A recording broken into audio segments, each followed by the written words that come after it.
সালাতে মহিলাদের পা ঢেকে রাখা কি বাধ্যতামূলক?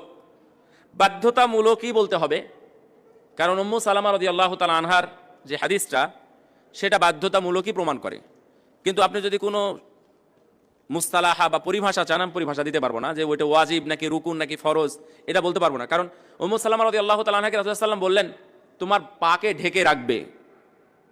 তো উম্মু সালামা জিজ্ঞাসা করলেন যদি পা ঢেকে রাখার পরেও পা বেরিয়ে যায় তাহলে কি করব?